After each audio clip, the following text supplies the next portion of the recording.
17th season of MPL Philippines is brought to you by the following sponsors. Infinix, the official gaming phone partner, the power behind every Madlang gamer. Smart, the simply reliable connectivity partner of the MPL. Our partner in esports, Clear Men. And our strategic partners, TT Racing, Ferry, and SIP. Don't miss any MPL action by following our official Facebook and subscribing to our YouTube channel.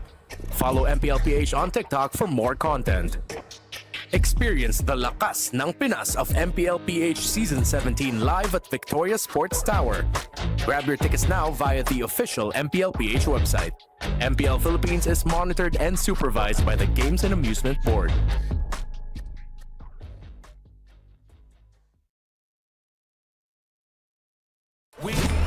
And I'ma do it again.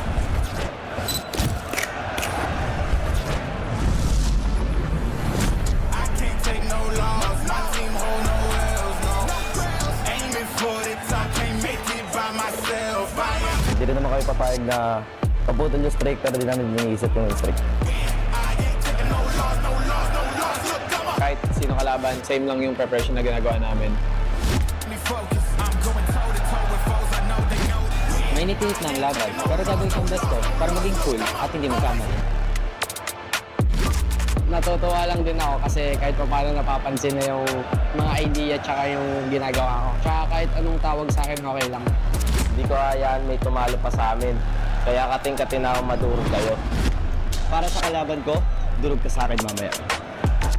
Para sa kalaban ko, durog ka sa akin mamaya. Para sa kalaban ko, durog ka sa akin mamaya. Para sa kalaban ko, durog ka sa akin mamaya. Para sa kalaban ko, durog ka sa akin mamaya.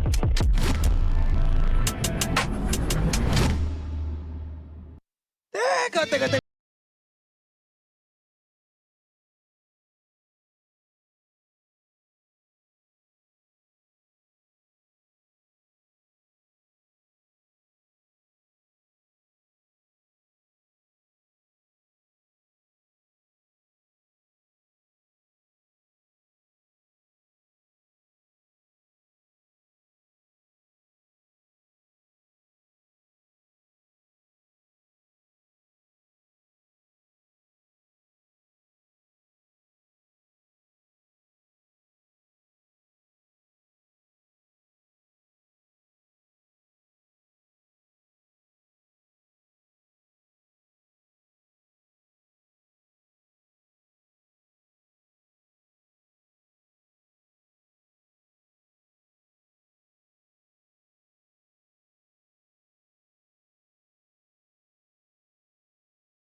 James, Kirk, KLVJ, King Kong, and Sanford. Woo! All right, Zondel, what an intense lineup we have here. But of course, we want to know, ano nga ba exactly yung gusto nating ma-achieve with these Clear Men legends?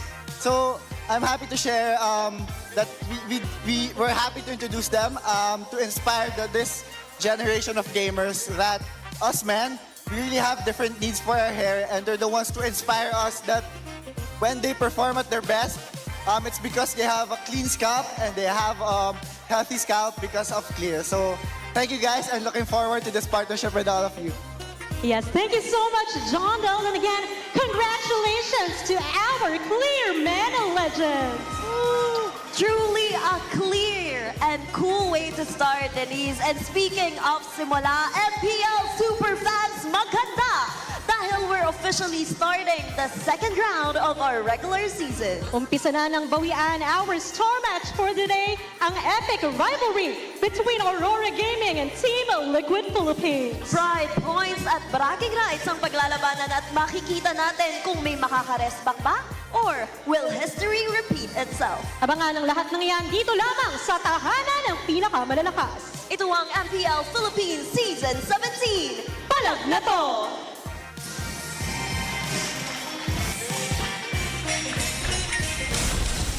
Woo! What a way to open up our Friday para dito sa MPL Philippines Season 17. Kami pala makakasama niyo super fans on the Filipino desk. And my name is Athena. And together with me is Hans and Wolf. Right over onto the English desk, makakasama din natin. It's me, Naisu, Brigida, and Renmar. We'll be here with you guys later. Grabe na supervise talaga natin ng mga matuturog na mga dandruff on our Clear Men Legends na nakilala natin on our main stage. Meanwhile, this tournament is also monitored and supervised by the Games and Amusement Board. Nakita naman natin that this is already the second half of our regular season kung saan muli magtatagpo ang ilan sa mga rivalry, especially onto our epic rivalry. Yeah, I mean, we've already seen some teams go up against each other. Naging pamilyar na siguro sila. Hopefully, we get to see the adjustments kung ano yung mga pwede nilang gawin para makabawi or mas lalo pang mapaigting yung lamang nila. Nag-iinit at nag-aalab ang TNPH ngayon with 7-0 to start this regular season.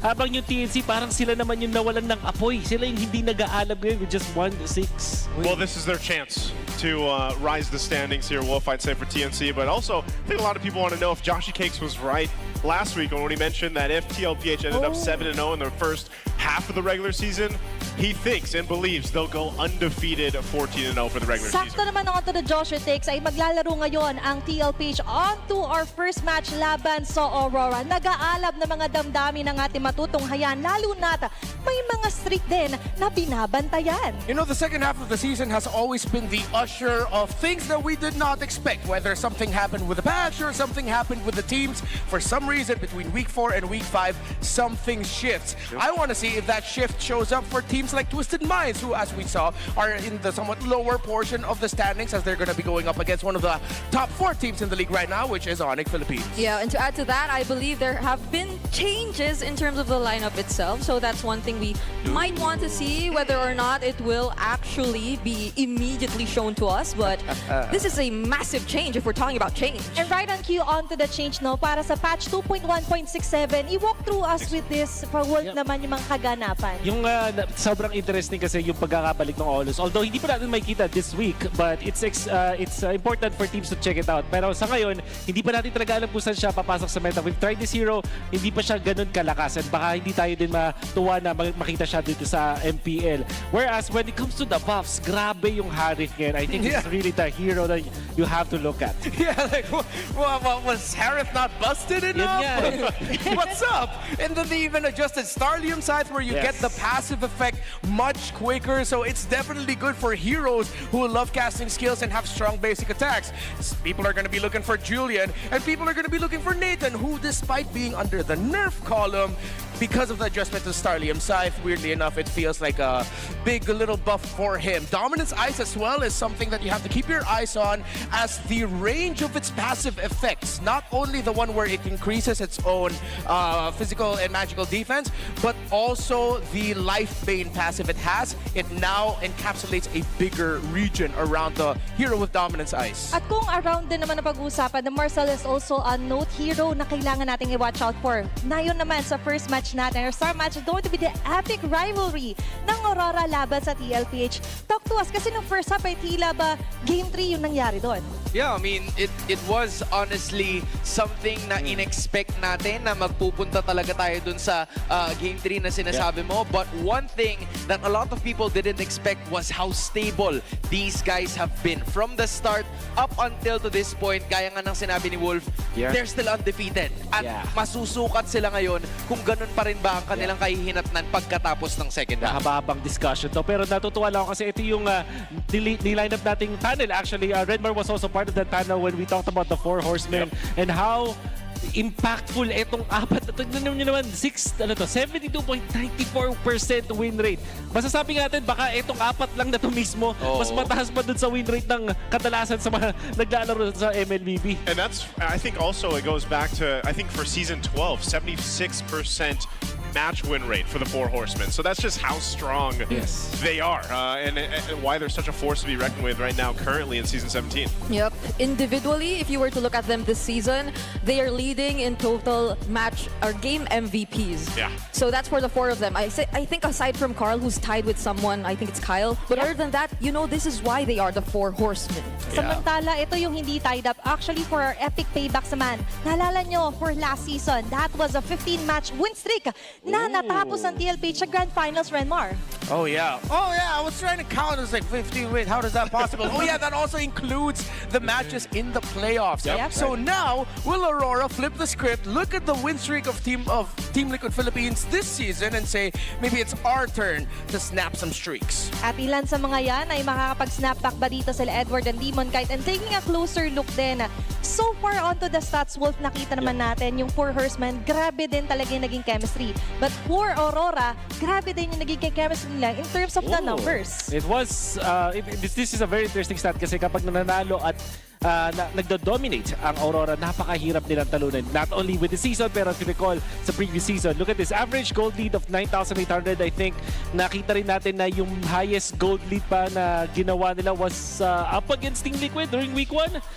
If you recall that game, napakaganda ng laban din. And you can see, it was against Omega, pero meron din silang malaking win na 13K over TLPH before. So imagine how good the lead is. 16K, parang ano yan ilang item yan? Parang 8 item. If you visualize it, 8 item kayo ahead. I mean, it's fair to look at Aurora, and when mainly talking about them this season, you talk about their struggles. I mean, everything that they do as the reigning world champions are under a magnifying glass. I suggested this stat line to our wonderful creative and production team behind the scenes because I wanted to see if they are winning, how dominant are they? And I didn't expect the numbers to actually skew that way, that if they are winning, they actually still can dominate. Sobrang dominating ng 16K gold lead Naisu, and that's against Omega. But sadly daw yung naging resulta, hindi pumabor talaga sa kanila. Diba? Yeah, I think so, and that's just how dominant they've been. I think we are actually going to go ahead and look at exactly what they've been able to do with this kind of lead. So, if you're going to look sa inyong mga screen, meron akong ipapakita mga clips sa inyo. At ito yung nangyari nung unang linggo natin nung nagkatapat ng Aurora at TLPH. Ito yung time na for the first time ay masasabi nating napahirapan ang The GOAT. One of the few moments, and probably in recent memory, ito yung pinaka nahirapan siya. 0-8, I think, or 7. Sobrang punish sila doon. And to be fair, para ma-breakdown natin at mahimay na mabuti, focus over here sa nangyari, Wolf. So nakita natin dito, eventually nabangga si Cartesi. But if we look back a little bit, mapapansin ninyo kung paano nila sinet up itong laban ito. And most importantly, dahil si Light, mukhang pupuntahan niya na yung kalid, but he actually went to the backlines kung saan nandun si Cartesi pagkakita niya. Ginamit niya yung flicker dun sa likuran. You would think na si JP yung bibigyan dito ng Aurora, pero eventually, ayun pala si Carl na 0-3. Ito yung third death niya. At a minute ago, nahuli din siya dito. And this is one of the best usage of the Grak walls as well, the Earthen Rampart. Tandaan, hindi lang kasi, hindi mo siya isipin na parang nandito lang yung range mo ng maharangan mo, itong part na to. Hindi kapag inagulo mo siya, may konting siwang dyan na akala mo makakalusot ka, pero parang na-extend mo ng mas malaki pa yung Earthen Rampart. If you think about it, parang naharangan niya yung buo. Whereas normally, hindi mo magagawa yun basta-basta. So, ganito kaganda yung mastery ni Light with this Grak. And then eventually, makakuha nila yung pangapat. And then dito kay Cartesi, after forcing yung mga laban dun sa may orange buff. At eto, patuloy-tuloy pa nilang makakuha yung mga magandang laban. As you can see in this last clip, you will see once again kung paano ginamit ni Light yung Earthen Rampart and then eventually to control the team of Tlph. Halos lahat ng mga initiation dito ng tech charge ni Light in the early stages ay binigay niya kay Kartizi. That's why at this point, 1-8 at 16 minutes. Yeah, statistically, this was really enough coming from the team that's undefeated so far this season. They also got to experience the statistically toughest loss experienced by a jungler in Season 17 because of the amount of deaths Kartizi suffered there. He wasn't able to get objectives and also just the amount of gold that he fell behind compared to Demonkite. So as we now, I think we're heading on over to our little discussion about keys to victory. Those little clips we have to keep in mind.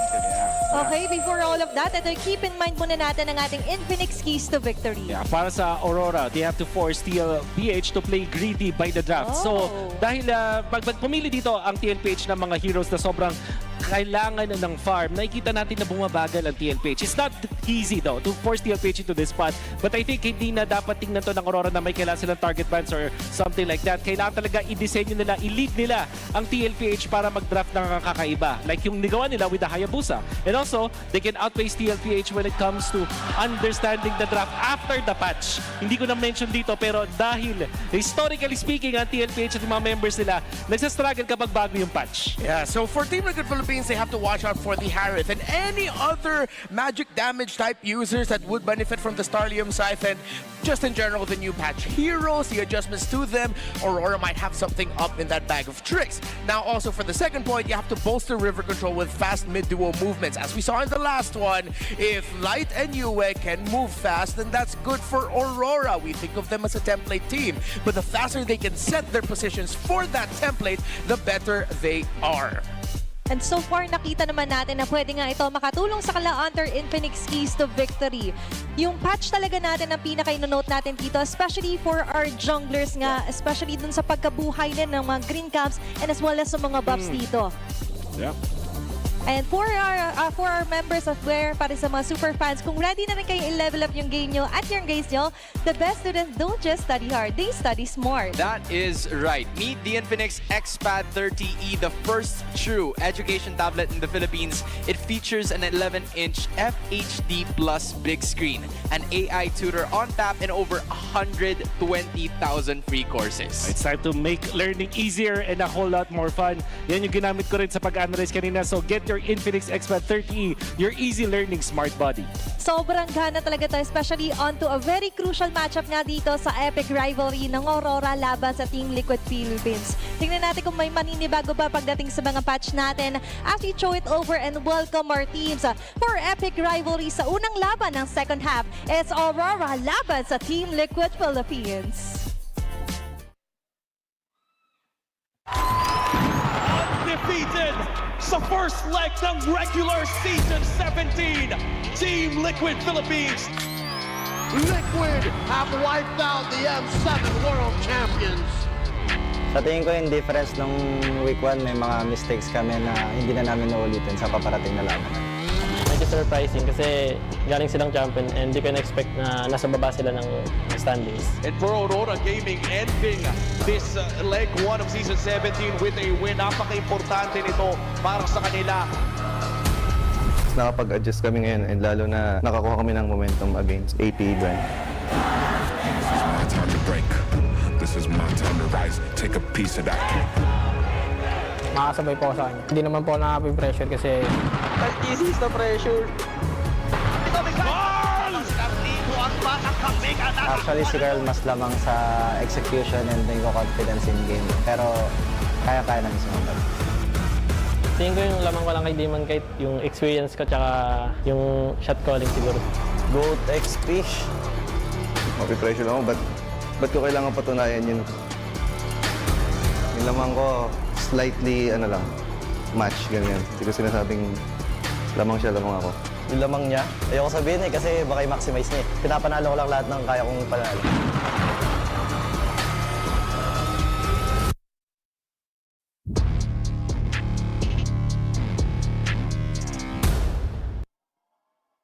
The rivals are back for an epic round 2.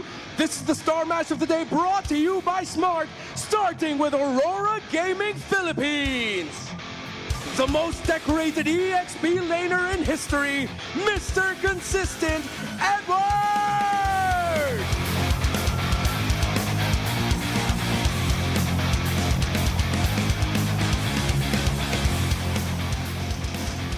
The celebrity! Demon time! Demon kind!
The cavalry returns to continue this stampede.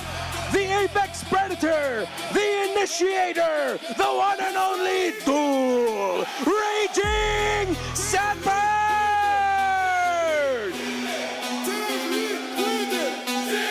First name greatest, last name ever,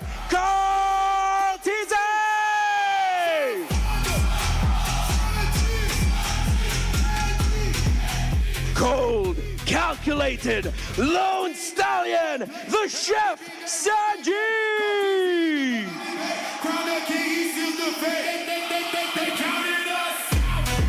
The maestro roamer, ever reliable, El Daddy, JP!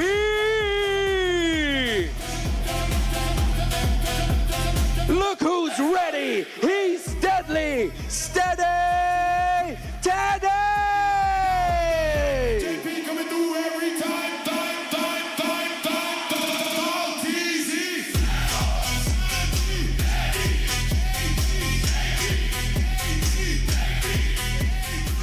To ensure the integrity of the game, please welcome our marshals to the stage.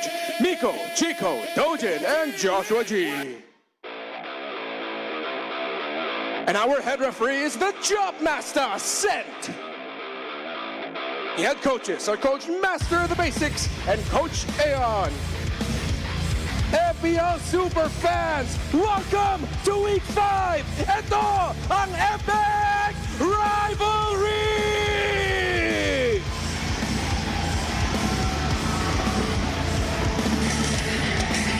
Holy moly, what an intro to the epic rivalry in our second half of the regular season. Let's go ahead and take us through Aurora here. Bring it up. Gotta start with the home team. This time around, it's Aurora Gaming. And as we previously mentioned, and historically speaking, they might want to use or to somehow take advantage of Liquid and their slow starts whenever there is a new patch, because it is exactly the draft where they need to focus on against the Cavalry. Sanford! I love your performance in the first half of the season, man. Everyone has been raging. He's raging. No matter who you put him on, this guy is showing up. And I like how him and Edward got a focus, because I think these two are actually going to be the determinant factor of whether or not specific sequence will be won by their team or not. They threw some words at each other, man, you know, in a respectable, professional way, definitely. But I will say this. You have to keep your eyes on the XP lane. Yeah, man, Sanford knows how to keep things professional for sure. He's gotta, because looking at the stats between both teams, this is what it's gonna come down to. If there's a chance, I should say, if there's a chance for that payback to break the streak that Team Liquid's been on, well, now it's a chance for Rora. They came off of a win last week. Now they get to go ahead with momentum and be the one to match against that momentum from Team Liquid. But before that, let's throw it over to our Smart 5G ping test before the matchup. gagawin ko lang best ko ngayon. Message ko kay Letty, good luck sa amin. And sana yan, makachamba kami sa inyo. Patry lang ng paputol lang yung stake. Gagawin namin yung best namin. Mystic Slayer. Mas kaya ko na yun, ng post ng TLPH tsaka ng ano sa kanila? Right until the lights fade. Yun sa atin. Movie forward. Dupet, gagi. Sanford and Edward. Kung sakali bang mawala. So, ulit talaga si Kuya. Woo! First time ulit namin first time lumalaban si Doming, guys. Si Daiki kasi yung last time eh. Yung preparation to versus Doming, pinakasan ko talaga yung laning. Kasi malakas sa laning si Doming. Masaya ulit guys kasi Star March ulit. Kalaban na ulit namin Aurora. Parang pinukusan ko yung laning ko kasi malakas sa laning si Doming Kate. Masabi ko, palag na. Palagan tayo guys. Guys, preparation ko na. Pag-1v1 ako kay Sanford sa laning guys. Aurora ang kalahok. First time ko sila makalaban. Aray ko! Warm up para kay Doming. Iko! Za! And there you go. There you have it. Another little look there at Teddy. He's really settling in, I feel like, on the lineup here for Team Liquid with the 4 horsemen. He is living up to the name of Teddy Keychain. He's just always smiling and so cute, but all right. By the way, this is not big shout-outs. This is still big ups. Big ups to the Cavalry who joined the watch party at Sweet Tea by the Coffee Camp in Antipolo and also continue to support TLPH as they take on Twisted Minds tomorrow. So please, everybody, join the watch parties if you can. It's great to have you guys there. And yeah, we'll see. We'll see exactly what ends up happening between this epic rivalry. It's probably, I don't know, I gotta say this is my favorite. I know we have plenty of rivalries. We got epic rivalry, golden rivalry. What's the other? Clash of Titans. You Titans. prefer epic rivalry over Clash of Titans? Right now, currently, for MPL Season 17, yes. Cap. There's no cap, brother. Okay, I believe you. I'd like to see the defending world champions like struggling, like story arc-wise. They're struggling. And then you got Team Liquid just doing what they've been doing. I mean, they're undefeated right now, and I think that's such a... It's my favorite matchup to watch. On top of the fact that he is a Raider, a lot of his former favorites. Ain't no cap here. No cap. So, no cap, we are now heading into the draft for game number 1 with Rora picking Rivers as the first map of the game. Phobius, so interesting. Is this Rora signaling that they are more than willing to just first pick Harith right out of the bathtub. Right out of the gate. No, I agree. Right out of the bath. Oh my God. I have a feeling they might go that route because the buffs in the current patch, we previously discussed it as well, the Starlium Scythe, and even the focus on Harith just being a bit more flexible in terms of the roles as well, aside from... You think jungle? You think it's gonna go jungle? No, not that. I just think it's gonna be prioritized because Doming also in their previous matchup got a triple with the Harith that was not buffed yet. Yeah, not just even a triple, a Maniac. Oh yeah, that's true. It's a Maniac. And that's another piece of that puzzle and why they were able to do that. And what we showed during the pre-match panel there was also just the effectiveness of having light on the Grok. So that might be something they're actually looking to build here. And you can see, that's why TLPH, they went with some of the bans that we're used to seeing against teams like Rora. They went and take out the Baksha. The Harley's not going to get picked up. So let's see if much has changed, at least priority-wise, for blue side over here. Although the Marcel kind of makes me wonder too, though. Because I know that Light's more suited for like the Grok type of roamers, but at the same time, if it's a Marcel up against a Harith, the shadows. They'll take it anyway. Yeah. TLPH showing that, okay, you got Aurora decided to ban Phobius blue side, and then now there's a trade. You are 100% going to rush Harith, and you rush Shuyo as well. Without the Harley now taken away by TLPH earlier, does this mean Demon Kite and company are going to be going into a lineup where it's centered around the tank fighter jungler? Are they still going to settle on the Leomord? Or is Rora cooking something different for the jungle pickup? Yeah, because we don't necessarily see what the gold lane pick is going to be just yet. The Claude got really...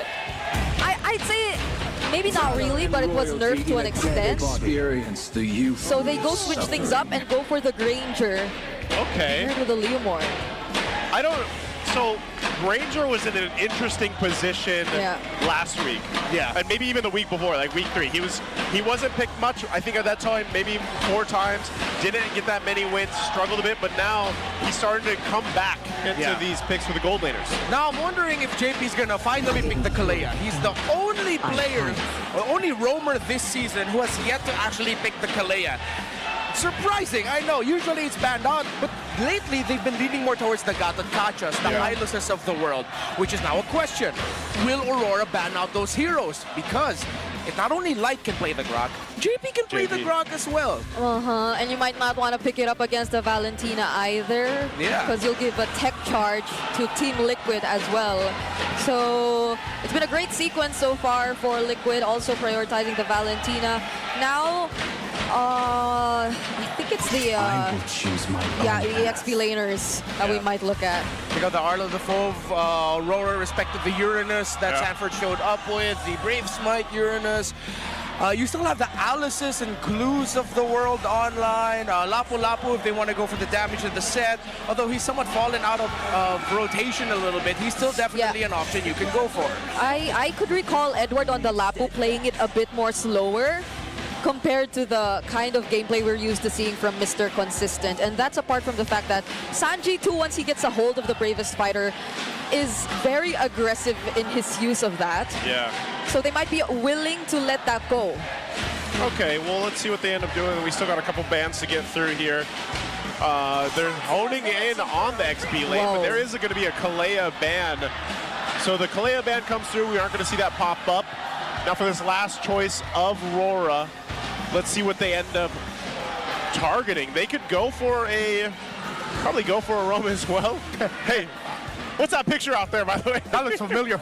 I've seen that before. That's effort, by the way. All right, with Kalea getting taken out, because there is a Suyo, I might be thinking Light would want to consider something like a Hilda, you know, those high invade types, difficult to catch. Yeah. Although lately Aurora's been very in love with the Khalid pick in the roam, so that might show up at one point. And with the Alice getting taken out, a lot of eyes on Sanford. It was actually Alice's Sanford's Alice that showed up in their first matchup earlier this season in the opening day of Season 17 that also delivered a lot of problems for Rora. The Rizzler is back. The only biggest change about him is that Mana, his abilities don't cost any, but which is still, at the end of the day, to me, my NPC EXP laner. He's your NPC? The filler. Just there. He's filler. there. Not that he's bad, he's just there. So how big of an effect do you think that has? Like, that he doesn't need mana now? Well, like, does that make him more of an NPC? No, I guess there are less awkward moments wherein you kind of have to consider whether or not you're equipped to go in for a fight because of your mana. So you could just like stay a bit longer in the lane. Which, I just gotta say, was so weird in the first place. Like, why does he require mana? He's a blacksmith. He's a smith. Let him just swing his mace. Right? You know. All right. Last picks there. The Hylos, Lapu Lapu. That's kind of. This is kind of what we expected. I would say more so for Rora than anything. Not sure if TLPH still has something up their sleeve. They still need a roam. What is JP going to play? I mean, he still has his typical Gacha pickup. I don't know if they're going to be keen on picking something like the Hilda, so they're probably going to go for the fast rotation. Right, Marcel. Yeah, but why do I keep forgetting that you exist, man? I mean, we did bring it up, but that's true. He had a little change as well, though. But before we talk about that, let us go ahead and let our super fans know. You guys can scan that QR code on your screen right now. Scan it, get a chance to win 1,000 MLBB diamonds. There's going to be another one later, so make sure you guys grab that chance. Look at the predictions, too. Wow.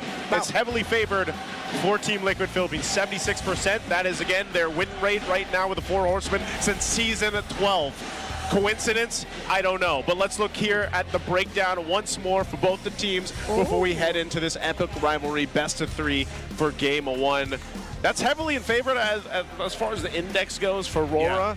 What do you think? What do you guys think about this? Well, I'll say this now. I feel like a lot of that number skewing towards Rora is the fact that their Lapu Lapu is their EXP laner, while they have an NPC in the Terizla. Again, I don't hate Terizla, guys. I use Terizla when I've run out of heroes in mind, and I just need someone solid to hold down the lane. And that's why they pick it.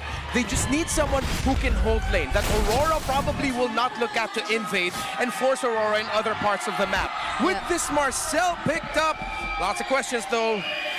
Okay, well, this isn't a question. This is the second player now to reach 600 games played in MPL Philippines history. Congratulations on the milestone, the GOAT, Carl Tlph. Yeah. Something we have to note about this Marcel, the change to him with the last patch is now the shield that he's providing to his teammates. If there's a teammate with that shield, they are unaffected by Golden Hour. Yeah. I feel like that's massive, actually. Wait, so the shield that he provides... Yeah, to his team. To his team. Snap. So it's no more friendly fire, in a way. Yeah, no. It's the ultimate. Yeah, if his teammates have the shield that he gives, then they don't get frozen in the Golden Hour. Yeah, so I mean, because I always felt like that was a little friendly fire, man. You know, like getting trapped in your own Marcel, like your team Marcel Golden Hour. So I mean, I'm with it. I'm with it. Yeah, gotta just time it really well. I'm wondering if it's also the first time we actually get to see JP on this. Hold on though. Light poking Sanji really low. There's the response from JP, however, and he gets stopped in his trap. Sanford too catching up. There's the knockup on Carl Tlph, but that's enough to get the job done. It's first blood for Liquid. Yeah, that was just straight up rotation red. Sanji was there. It's a Suyo. It was very quick to get there. That early death should not have happened. Yeah, very quick, and knowing that this is going to be a Suyo as well, you know that rotate's going to happen pretty quickly, so just kind of surprised there, but, you know, quick way to adjust from that. Rora just continues to put pressure in the mid and play into, most likely, this first turtle. Now that it's up, they have space control over that, so they should be able to secure this. Oh, a lot of action happening down bottom as well, but we got to take a look at what's happening in the turtle. 1v1. But before anything else, Teddy, can he take out Domin? Forces out the flicker, but it's not enough to take him down. Demon Kite securing the turtle on the other hand. Light will beat the trade. That's the Phantom Steed stolen by Sanji, but it's a disengage. We put a lot of focus in the little fight. We didn't get to see how Carl Tlph was brought down really low. He does have 2 kills to start things off, but Demon Kite gets the first turtle, which equalizes a little bit of the early wins that Team Liquid PH got. Man, I really have to commend Teddy, how he's taking this duel against... I cursed him! I cursed him! I'm sorry, Teddy! What do we say about the caster curse? It's just as you say it. Quick camera snap to Teddy dying. Let me test it out. I am not going to win the lottery. Okay, it really didn't happen. Okay, so that pickup, that kill, also going over to Domikite, obviously is going to help alleviate some of that lead that was already started up by TLPH. So ultimately, it's Rora in a comfortable position, at least, not, you know, slipping out of control right now for TLPH. Yeah. Heat check onto Teddy. Sit down, man. Chill out. That's true. He does acknowledge the fact that Doming, or he said in the ping test or mic check, that they really commend the Doming Kite's laning, and he got a taste of it. Yeah. I mean, Teddy, he's a little bit behind too. You can see he's like a level behind Domikite right now, so he's really going to want to be in control there. Oh, mid. Demon Kite, you see the Phantom Steed forcing out the fling from Sanji. Sanji stealing that same Phantom Steed as well just to get out. He wants a Ducati as well, man. Oh, Rora. Despite the early death onto Light, they recovered really quickly. They have good control around the center. It also seems like Carl Tlph, after the initial salvo, is not having a hard time actually finding something.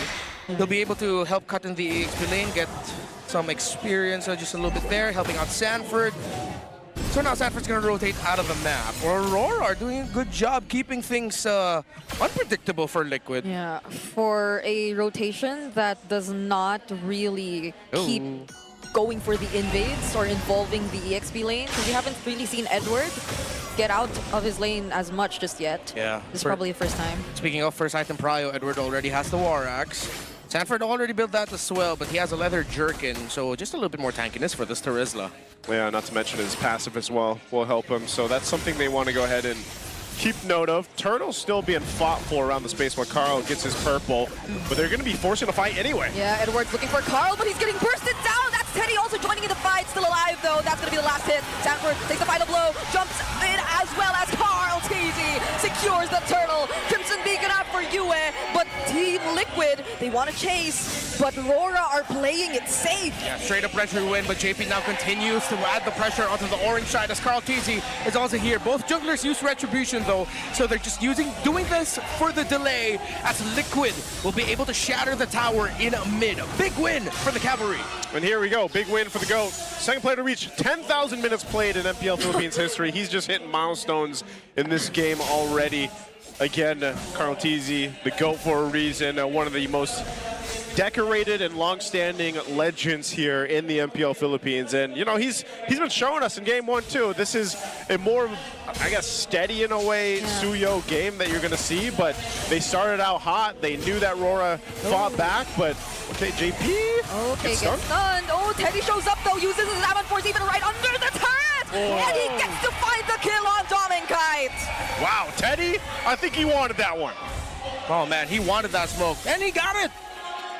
Crazy how after the start of TENGKYU heat checking Teddy in lane, this is Team Liquid Philippines again understanding their power spike, and the power, of course, with the Starlium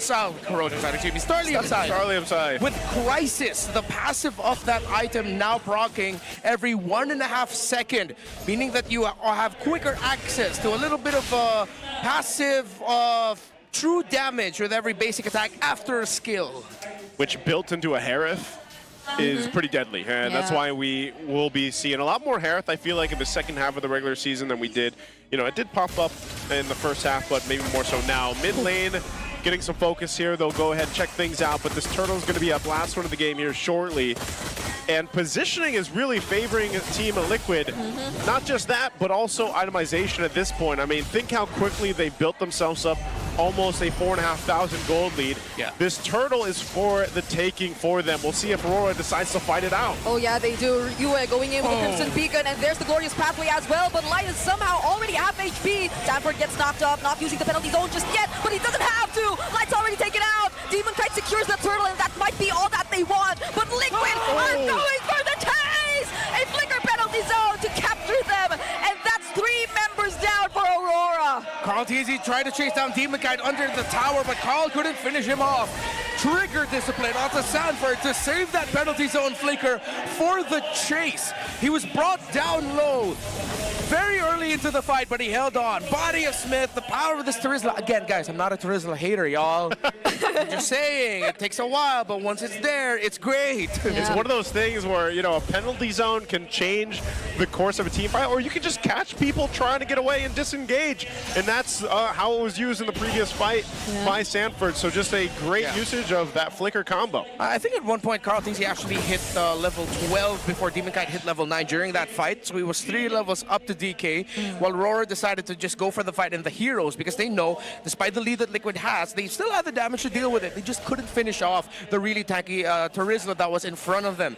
By the way, heading into week number 5, Carl Tizzi is statistically the best objective getter in terms of Turtles and Lords so far this season, with over 55 total Turtles and Lords combined secured. Who's the next closest to him? The next closest to him is actually Kyle, no Tizzi. Kyle, no Tizzi.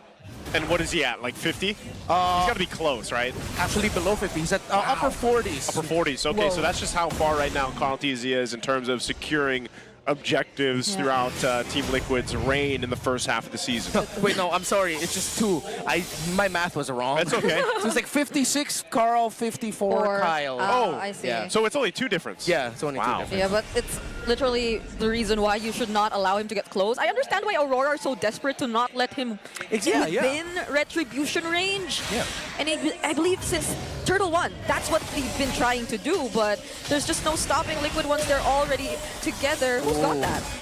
Carl, I believe. Yeah, it's not onto Demon Kite. Yeah, and that's perfect timing for this Lord to be up here. Demon Kite does still have the retribution, and so does Carl, so could come down to that, but he is gapped by 3 levels right now. A beacon already forced out too. This is not looking good for Rora to approach. They might just go and try to pull him. Now the penalty zone starts everything. Oh, but the knockback as well. 3 members immediately pulverized by Team Liquid. Yue and TENGKYU are the only ones left, and there's nothing they can do. It's a free Lord. And I'm so surprised Rora decided to even be in the vicinity against TLPH in that fight. Yeah, after they got that beetle, I thought that they just back off and give off a free Lord. You're not going to be able to bait Team Liquid Philippines into making a mistake. You baited Team Liquid Philippines into a very easy setup for the... the chase! Carl! Monster kill for the goats! Brutal. Brutal. And the flex on top of it, man. Carl Tizzi is in a different zone right now. I swear in game 1, he's been all over. Man needs money for the wedding. Wait, that might actually be true though. Okay. Well, still the holy shields? Nah, no more. I think they've managed to get quite a bit around the world right now. Now they're going to focus on the base of Rora. It's not looking too good. 10,000, almost 11,000 up against Aurora. This is looking grim. They might look to even potentially close it out here off this first Lord push. Yeah, they've only gotten 1 kill so far in this entire game, and it's a 12k gold lead in the hands of Liquid. The stun on Light, not even the tankiest member could deal with that damage. Liquid looking for an opening. That's the Zaman Force already used by Teddy, forcing out the flick from Edward in the golden R! Catching them behind the turret, but they do not want to end the game just yet. They want to go for the cleanup. Demon Kite falling next, and that's going to be game for Liquid. 11-11, make a wish. If your wish was for Team Liquid to stampede in Rora on game 1, well, you got it. What a performance. Aurora looked gone. Liquid looked locked in. I don't know, there's something different in the air here. I don't know if it's for the XP laner of Team Liquid or just what's going on. The whole team just seems different. Team, yeah. I mean, the EXP laner of Liquid. Say his names, Naisu. Which names? All of them. Apex Predator, Sanford. How about CC Immune, Raging names. Sanford. What else is there? King Bob, Venuya, Doll. King Bob. Man, we're gonna have to give him some more names, I think, at this point. Does he the still need NPC. more? Wait, that wasn't very NPC of him though. Exactly, that's the point. The Rizzler. The Rizzler. The Rizzler. Because, you know what? This is just... There isn't much to break down here aside from the fact that Rora got stomped in game 1. You know, I hate to say it, but they did crawl back from a pretty rough start. Yeah. And then it was just one team fight that changed it all and swung everything back in favor, and Team Liquid went off with their Liquid Stampede we're used to seeing. Wait. So, yeah, all team fights were won by Liquid. The only kill was a solo kill. Yeah, which... In the lane. In the lane, that was it. That's why I'm saying it's hard to break that down other than that, yeah, Rora got demolished. Yeah. Clearly, we're watching a team that really just understands their rivals right now. Okay, now he's leading in game MVPs. Yeah, Carl Tees was everywhere in this game. Of course, he started it off getting that double, or was that a triple? That's double, right? That was a double. Yeah, double. Started off with a double kill, continued that. He survived that dive from Edward in Turtle number 2. Yep. And since he survived it, he was able to dash back in, win the Retribution battle. He didn't even have a clear advantage. He just went in, Retri, thank you Demon Kite, went out, and then Liquid would be able to win it there. And then after that, they continued their sequence of being able to just go into the bottom lane after that, I believe. Yeah. Which is a 2v2 under the tower to take down Demon Kite, and the rest is history. Liquid just went on the stomp. Oh, it was this one, exactly this one. Yeah. And it was just, I don't know, it was one of those things where I feel like even Teddy wasn't steady in this game, guys. Like, I feel like this was just Teddy. There's no steady Teddy here. Look at him. Like, he knew. This is why I'm saying he's really settled into this lineup, the 4 horsemen, like we talked about coming into this game. He's making decisions his own in the lane, and then later on, helping with the rotation from TLPH. So it's great to see that development. That was a great penalty zone from Sanford, plus all his names. And, you know, it just worked out great for the team composition they brought to this. There's another one. Really good slow motion, by the way. Great job, production. Yeah, it was a moment we thought Aurora would no longer decide to fight. Yep. But for some reason, they still do. It kind of makes me wonder, like, what could have been the idea behind it? It was already approaching a double-digit gold lead. Yeah. In the hands of Liquid, and even at this moment, you just knew it was something you could barely recover from. Yeah, this was Liquid's payback, man. Of course, we pointed out. 0-8. Yeah, for the 0-8 performance that they delivered on the Carl Tees Hayabusa in game number 2 from the first round of their matchup earlier this season during day number 1. This was nasty. Wow. That's the analysis. Back to you. Yeah, back to you. If you missed the game, this is what you can see from it. There's 11-10, almost an 11-11, as mentioned. And I don't know, maybe it was one of those things where Rora was also just like, yeah, let's go next. Like, this is, like, it got to a point where they also just realized, like, this is so difficult, we might as well just see if we can pull something off, and they just couldn't, because you're not going to be able to do that against a team like Team Liquid. It's so sad to see that 0-6 stat line for Light. I think that first blood really meant a lot for Aurora, because we kept discussing how their wins are usually wins where they're just up ahead by so much, where they just get the early control, which I think they really tried to do. But I think that's where the first surprise really came in. There was a much faster response and rotation coming out from the Terizla rather than the Lapu-Lapu in that first sequence, which also kind of helped them a bit in terms of getting that first blood. Also, Rora, it's a Suyo. Well, did you guys not expect that the Suyo would just show up out of nowhere? I know Rora has her set like a rotations ideas in the early game, and that has delivered results in the past. Again, it delivered a world championship, sure, but I'm not the biggest fan of how they started off this one. And then I think by like we said, Turtle 2, and then the rotations after that. If Rora are taken out of that comfort zone, it's hard for them to find a way to get back.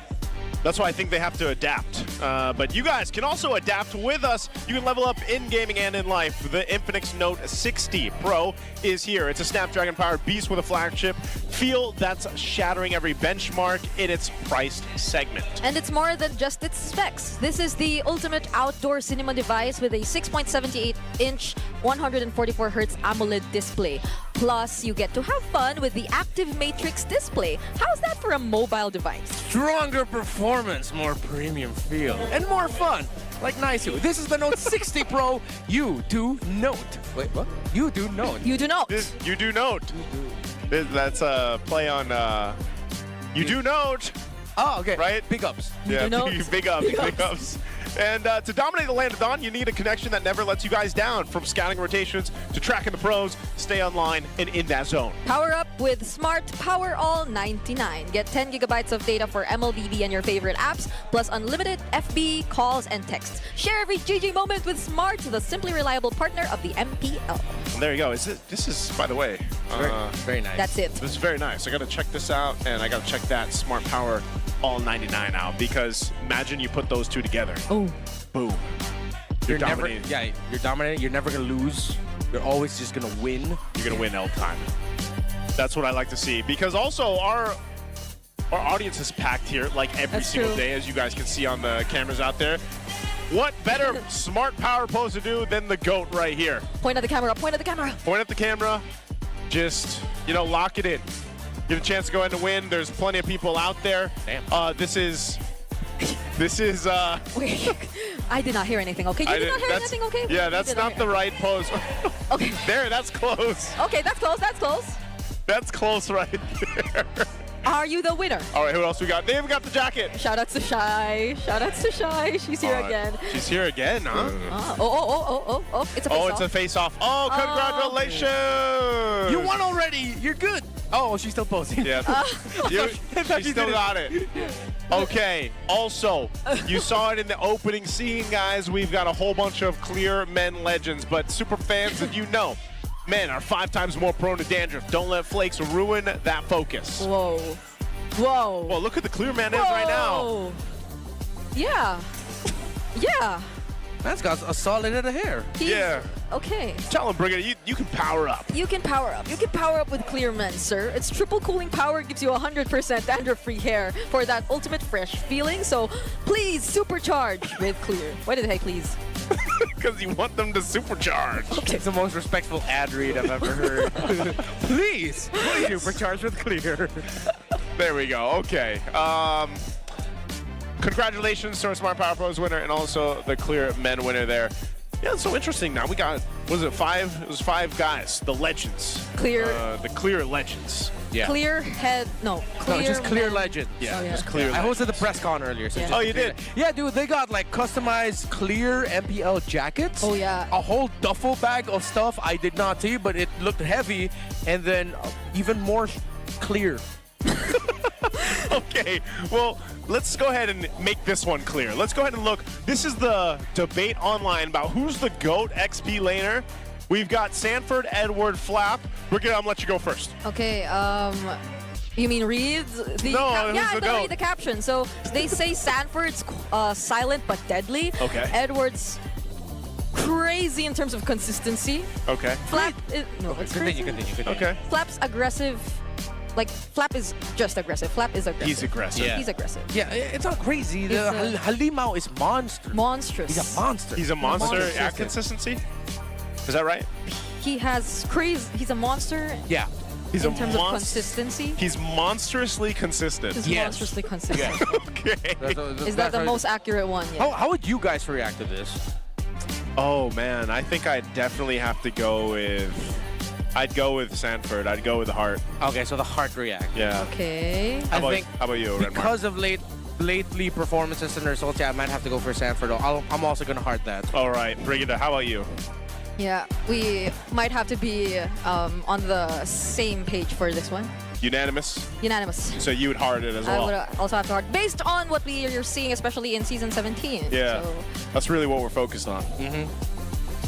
hello? Season 17, the GOAT of the XP lane. Yeah, you guys can also comment down your own votes for this one. It's a long-running conversation. Do we have a GOAT discussion now for every role, or is it no? Like, I know at one point there was... It's different for the gold. Yeah. I feel like that pops up almost every season, no? All right, well, we're going to Flying Clouds, by the way, for map 2.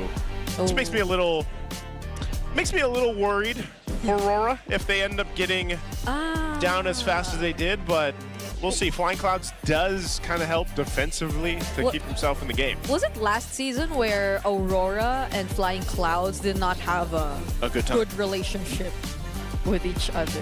There was a couple teams actually that didn't have a good relationship with Flying Clouds. But it's Liquid's choice for this time. Yeah. So they want this. Okay. I'm trying to look for we have very specific numbers about like win rates and draft rates in specific maps. For Flying Clouds? Yeah. I'm just looking for them right now. Sorry, it's taking a while. Yeah, there's definitely certain teams that like to go with, certain heroes on the Flying Clouds map, but what we typically really see with most of them is the strategy behind it is like, you can always like if you die, it's not as detrimental just because of the way the Flying Clouds work. Like you can get back to the action, especially when we focus around the objectives. Yeah. And that could help Rora get to a game 3. So 2 heroes that okay, let's name 4 heroes. 4 heroes that get banned frequently during Flying Clouds are Baksha, Freya, and based on the numbers, it looks like Fanny and Suyo and Fanny.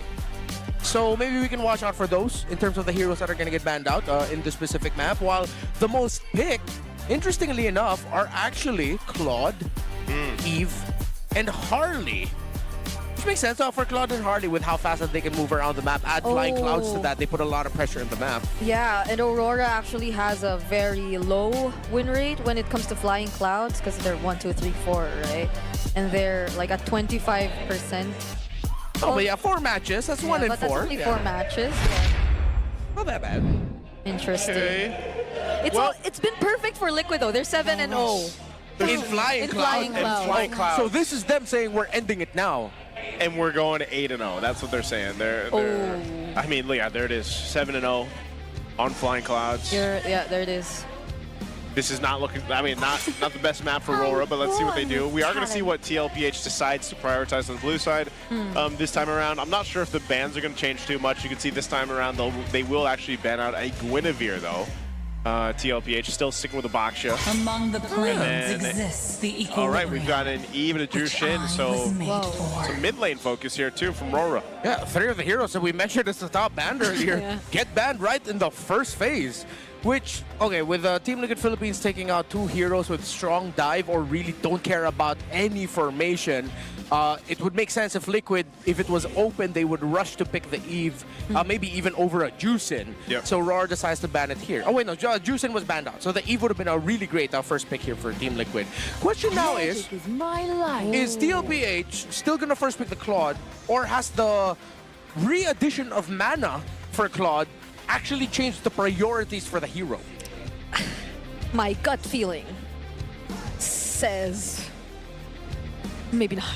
Maybe not. Claude has been somewhat maybe the Claude not killed, but I know it's a Teddy. I know it's a Teddy signature. Yeah. But based on what we saw even in the Harith, it doesn't hold him back in any way. He's played it maybe even a bit too aggressively earlier against Dominkite. But that's the thing. I think the gold lane is the lane we are yet to fully grasp because of just how many marksmen have been adjusted. Oh my goodness, right? How? It's a Freya. It's a Freya. It's a Freya, which I'm not the is only one bound a throwback by to these last chains. week. Right? We don't know where it's going. Or we're going to assume where it's going. Okay. we Go can't- XP. Okay, okay. It's a Phoveus in the matchup though. So. Yeah. I mean, last week we saw him, he was raging, right? So we'll see if it ends up being XP lane at this time. Valentina and Phoveus are great picks, though, I'd say, for Rora. You actually get to go ahead and match up well, but yes, Freya could potentially be flexed, but right away the high-lows comes through, and there you go, the YSS is actually going to be locked in. Now this leaves you wondering, is this the flex? Is the YSS going to be flexed? Are these still considered as flex? Or are those their roles already? Part of me would like to think that this is actually more of a Eddie pickup, but you never really know with Team Liquid. But then they do have a Freya in the EXP lane that means they don't need to wait that long for a power spike. Yeah. Unless this is the Teddy gold lane pick and then the Jungle YSS. But Jungle YSS was meta and 2 metas ago. Did the patch really shift it so that YSS is back good to in the jungle? Well, because he fell out of the jungle, he became a gold laner. Oh, probably Aurora even does. Probably even Aurora doesn't think that it'll go jungle because they're picking up the carries. Yeah. So there might be a feeling that it's gonna be utility or tank in the jungle, but maybe not even because the Suyo still. Why do we have the close up here? That is an even bigger picture than earlier. I wasn't. Did they actually print that out themselves? People put in the effort to print that on expensive photo paper. Yeah. Is it? Yes. Yeah, that is expensive, Brigida. Those are the things I would... Whoever printed it out. Good job. All right, give me a second. It's over there. It's over there. It's that guy. Yeah, sorry, we had to look for. Oh, there. There it is. Yeah. All right, Rora. Wow, they took out the Lo Yi, thinking that Liquid would be going for an old favorite, putting it in the hands of Sanji to open up the map. As Aurora drafted a team fighting cup. What is she saying She's always like that. We don't ask why. That's Shira, right? That's Shira. Yeah. You gotta watch her live stream so you can understand. Yeah. All right. Last ban here for TL. We've got, I guess one of the biggest questions is what's Sanji gonna play too? Yeah. There's a whole lot of mid lane bans here. Yeah, but I mean, Farsa's still there, honestly. Yeah. Yeah, it could just be a Farsa. Oh, they even took out the Harith. Yeah. Oh, no, excuse me, the Kalea. The Kalea, sorry. They don't like it. Yeah. No good. Rock's still open, though. Even Baksha. Okay, I actually like this Kaja ban, as we've seen. I think it was... why? Even Falcons against Rora, they decided to bring out the Kaja to counter the entry of the Freya. And I think this is already them signaling that this most likely will be going to the EXP lane. Yep. Because that means that they're putting a big importance onto their Freya being comfortable. Yeah, big ups. Big ups. Big ups. I guess that's what you say for comfort, huh? Are they gonna try to grok it again or just go God Thought so that you have the longer taunt? What did he say about Grok last time again? Rock with Grok. Yeah, that was the three of us. You gotta rock with Grok. Yeah, rock with Grok, or what's the other option? They're not gonna rock with Grok. They're rocking with Cho. Yeah, he's gonna show his Cho.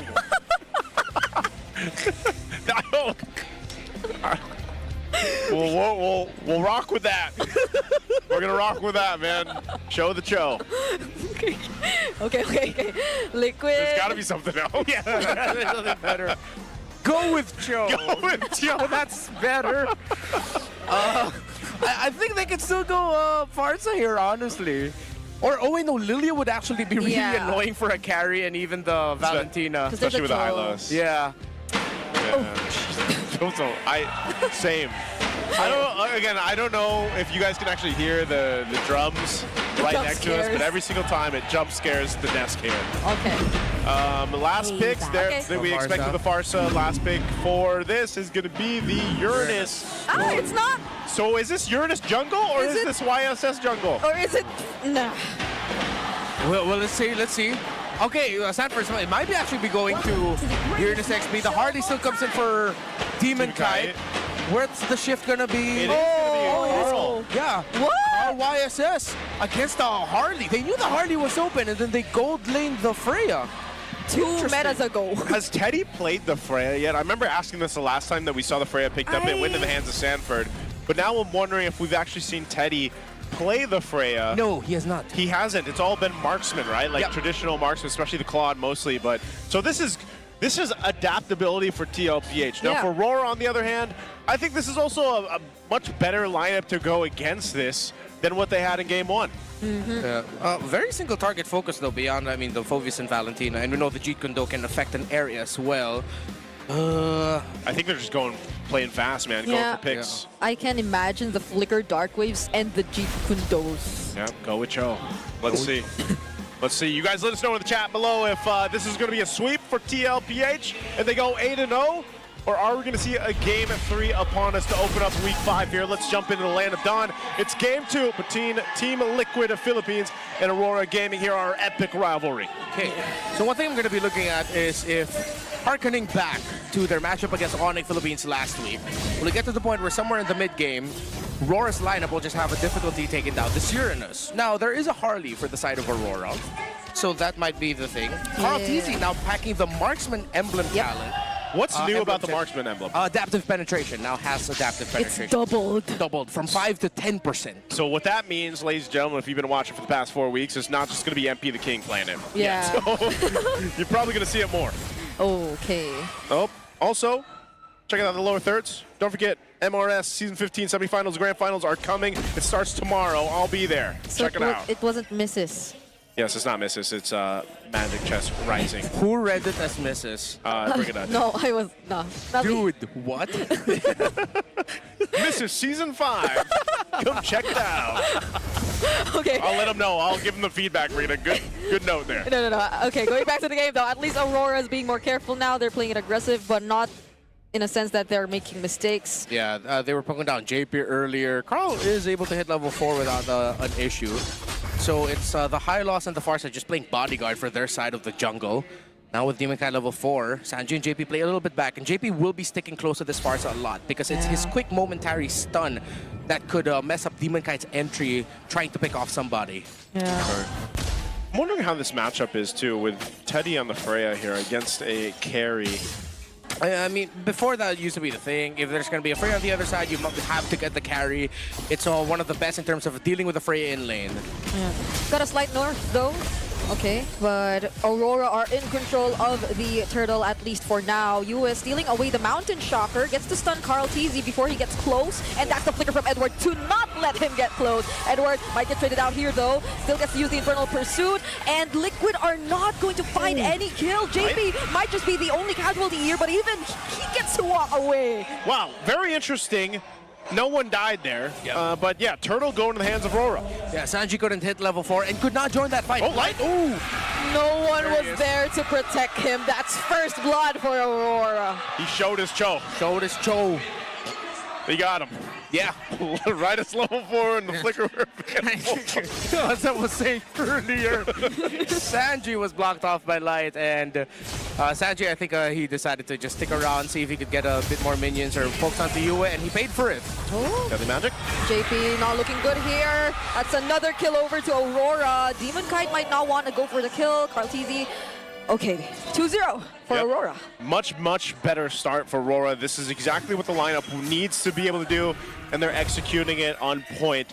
Even so, like you just saw, utilizing the light here to go ahead and stop people from getting away once the deadly magic used to allow yourself to get some more damage off on those targets with deadly magic actually works really great for pick-off potential. So we'll have to keep an eye on Light to see where he goes, and this is much different of a game for him himself than the 0-6 we saw in game 1 for him and with the Hylos. Yeah, now the problem for Liquid is with how well Light and Yue are controlling JP and Sanji's rotations, Teddy is not getting enough help, and he is clearly struggling up against Dominkite's carry. Yeah. And because of frequently JP and Sanji not being able to see Light or Yue, they're playing a lot of, spending a lot of time in the bushes, then Teddy has to play back, meaning that there's a chance that he gets frozen out by Dominkite in terms of the gold cards. Yeah, because I think Light has more room to just leave Yue in mid rather than JP can leave Sanji in mid, because the one time he did, it was a kill. It was a pick-off by Aurora, and that was right after the turtle, or a few seconds after the turtle, which we are about to see right now. Yuba with the pokes. Oh, Light jumping on in, half health. Light gets stunned, and that's going to be first kill for Team Liquid Philippines. Teddy gradually descend, joining in as well, together with the Feather Airstrike, zoning out Demon Kite, but who gets the turtle? It's going to be Sanford, and another kill over to Liquid. It's Edward, and a flicker again, forcing out that flicker from UA as well. Sanford miraculously getting that last hit on the turtle. If I was Rora, I would be so annoyed. Yeah. Carl DZ, Demon Kite, both of their red trees too early, and it was the Ionic Edge. What the heck? But before that, let's put a little bit focus on the Carl TZ here. He was able to traceless out. By the time he saw that the Light was getting ready to enter in, was able to dish out the boat toss with the Mountain Shocker to get a bit more of a stun onto the Cho, punishing Light's attempt at the initiation. Yep. Then that led to Team Liquid Philippines having getting to buy a little bit more time with Teddy to be able to entry, forcing Rora a bit back, and somehow Team Liquid getting the turtle. It's actually really interesting because before that turtle broke out, I think Sanford completed the Radiant Armor, and then it just seems like that changed so much of what he was actually able to go ahead and tank up against Rora here. So, you know, they built up a little bit of a lead earlier on. Well, now that's pretty much dissipated. The glowing wand is picked up by Sanji, so a lot of these first items being picked up. There's Light. Oh, doesn't have anyone with him though, but it's enough to not let Sanji join this fight happening down bottom. JP will get picked off here, but Teddy gets to walk to safety.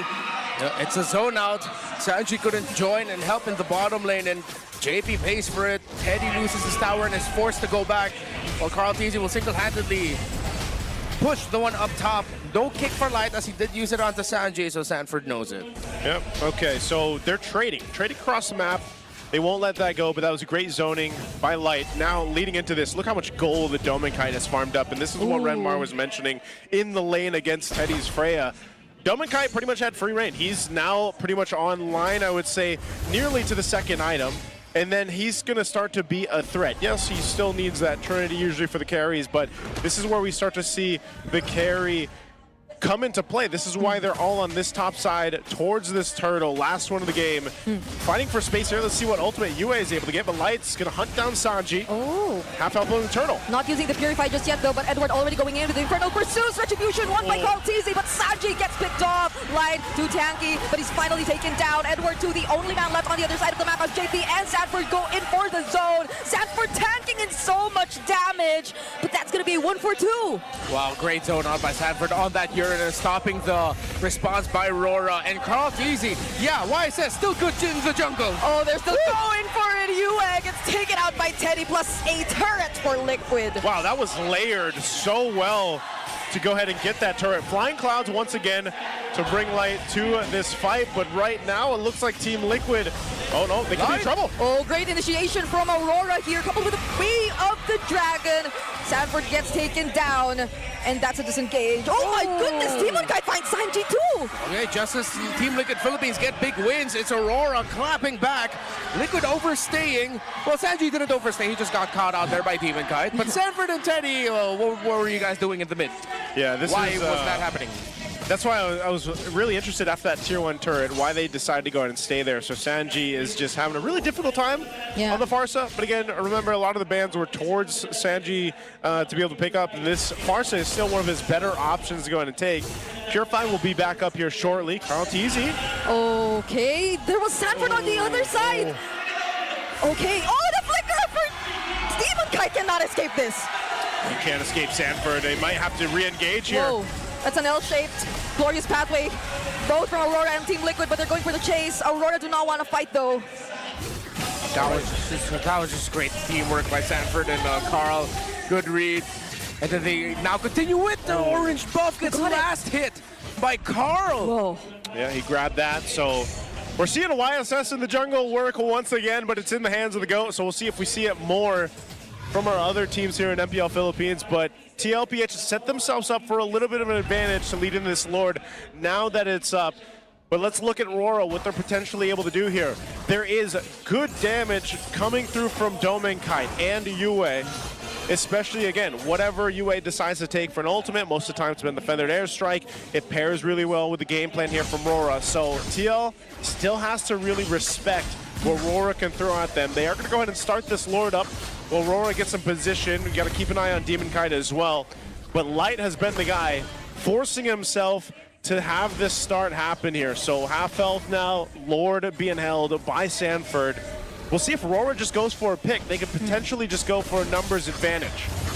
Mountain Shocker already used alongside the Glorious Pathway. US still not finding an ultimate to steal, but Teddy finds the last hit on the objective. Sanford once again with the zoning, and Edward trying to do the same, but this time Edward, he cannot handle the damage coming in from Liquid. I'm trying to wait and see the retributions. Demonkite used his, so I know the core items have been achieved.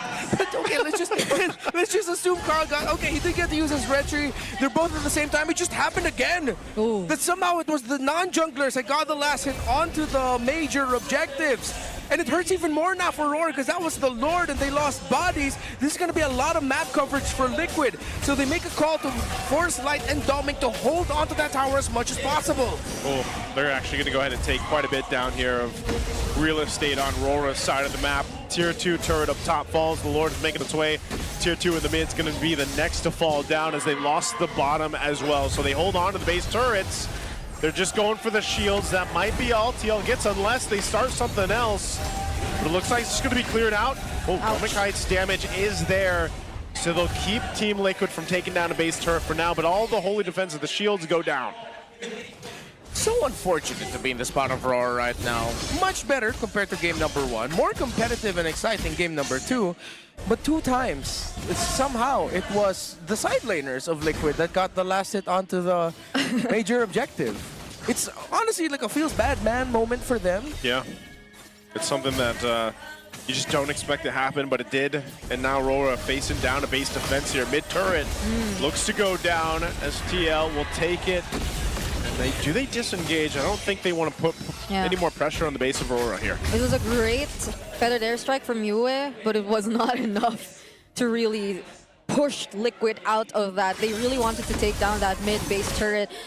Though we did get to see how slowly Dominkite was also getting that damage. We take a look at his items right now. He's already completed the Trinity, but he's still trailing behind Teddy in terms of damage. Yeah.